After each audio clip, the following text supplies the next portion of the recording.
Justice JB Koshy commission report ഇപ്പോഴെങ്കിലും നടപ്പാക്കാൻ തീരുമാനിച്ചത് സ്വാഗതാർഹമെന്ന് പറയുകയാണ് KCBC വക്താവായ ഫാദർ തോമസ് തറയിൽ.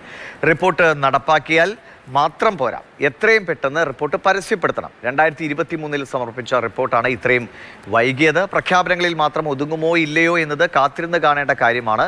സർക്കാരിൻ്റെ ഇപ്പോഴത്തെ ഉദ്ദേശ്യശുദ്ധിയെ ചോദ്യം ചെയ്യുന്നില്ല. റിപ്പോർട്ട് പരസ്യപ്പെടുത്തിയാൽ മാത്രമേ തുടർ പ്രവർത്തികളെക്കുറിച്ച് വിശദീകരിക്കാൻ കഴിയൂവെന്നും ഫാദർ തോമസ് തറയിൽ മാതൃഭൂമി ന്യൂസിനോട് പ്രതികരിച്ചു.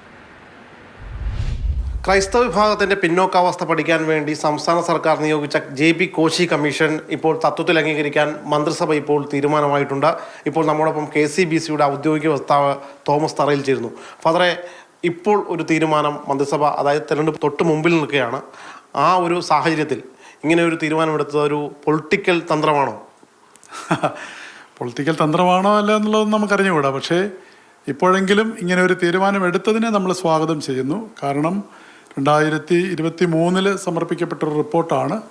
എത്രയും പെട്ടെന്ന് ഈ റിപ്പോർട്ട് പരസ്യപ്പെടുത്തുകയും അതിലെ ശുപാർശകൾ ക്രൈസ്തവ സഭാ നേതൃത്വവുമായിട്ട് കൂടിയാലോചിച്ച് മുൻഗണനാക്രമത്തിൽ എത്രയും വേഗം നടപ്പിലാക്കുവാനുള്ള നടപടികളും സംവിധാനങ്ങളും ഉണ്ടാകുമെന്ന് നമ്മൾ പ്രതീക്ഷിക്കുന്നു. ഈ തീരുമാനത്തിൽ സർക്കാരിനൊരു ആത്മാർത്ഥതയുണ്ട് എന്ന് സഭ വിശ്വസിക്കുന്നുണ്ടോ, അതോ വെറും പ്രഖ്യാപനങ്ങളിൽ മാത്രം ഇത് ഒതുങ്ങുമോ എന്നൊരു ആശങ്കയുണ്ടോ?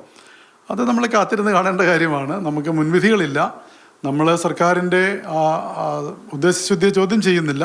അത് പരസ്യമായിട്ട് പ്രസിദ്ധപ്പെടുത്തി കഴിയുമ്പോഴേ തുടർ പ്രവൃത്തികളെക്കുറിച്ച് നമുക്ക് പ്രതികരിക്കാനായിട്ട് സാധിക്കുകയുള്ളൂ. മറ്റൊന്ന്, ഈ വിദ്യാഭ്യാസ സാമ്പത്തിക മേഖലകളിൽ പിന്നോക്കം നിൽക്കുന്ന ക്രൈസ്തവർക്ക് ഈ റിപ്പോർട്ട് വഴി ലഭിക്കേണ്ട ആനുകൂല്യങ്ങൾ മറ്റു വിഭാഗങ്ങളുടെ അവകാശങ്ങളെ ബാധിക്കാതെ ഉറപ്പാക്കാൻ സഭ അത്തരത്തിൽ ഏതെങ്കിലും തരത്തിലുള്ള സമ്മർദ്ദം സർക്കാരിൽ ചെലുത്തുമോ? അങ്ങനെ എന്തെങ്കിലുമൊക്കെ ഉണ്ടാകുമോ?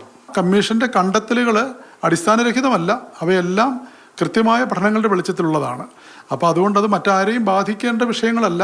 ഈ പൊതുസമൂഹത്തിൽ പിന്നാക്കാവസ്ഥ അനുഭവിക്കുന്ന ക്രൈസ്തവ വിഭാഗങ്ങൾക്ക് ആവശ്യമായിട്ടുള്ള ക്ഷേമ പദ്ധതികൾ ഗവൺമെൻറ് നടപ്പിലാക്കുക എന്നുള്ളതാണ്.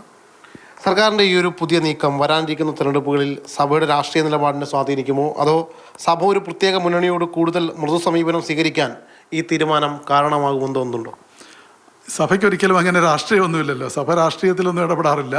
കാരണം ഇലക്ഷൻ വരുന്നു, അത് വോട്ടിങ് വരും, വോട്ട് ചെയ്യേണ്ടത് ആർക്കാണെന്നും എന്താണെന്നൊക്കെ ജനങ്ങൾ തന്നെ തീരുമാനിക്കും. വരുന്ന സർക്കാർ ഇതിൻ്റെ വസ്തുനിഷ്ഠത പരിശോധിച്ചിട്ട് പഠിച്ച് നടപ്പിലാക്കുവാനായിട്ടുള്ള നടപടികൾ എടുക്കണം. നിലവിലെ സർക്കാരിന് തുടർച്ചയുണ്ട് എങ്കിൽ അതിനൊരു ആക്കം കൂടും, അല്ലെങ്കിൽ വേഗം കൂടുമെന്ന് കരുതുന്നുണ്ടോ? അല്ല, അതിപ്പം ഞാൻ പറഞ്ഞല്ലോ, ഏത് സർക്കാരാണെന്നുണ്ടെങ്കിലും ഇത് നടപ്പിലാക്കുക എന്നുള്ളതാണ്. അത് നിലവിലെ സർക്കാരാണോ വേറെ ആരെങ്കിലും ആണോ അതൊന്നും നമുക്കറിയത്തില്ല.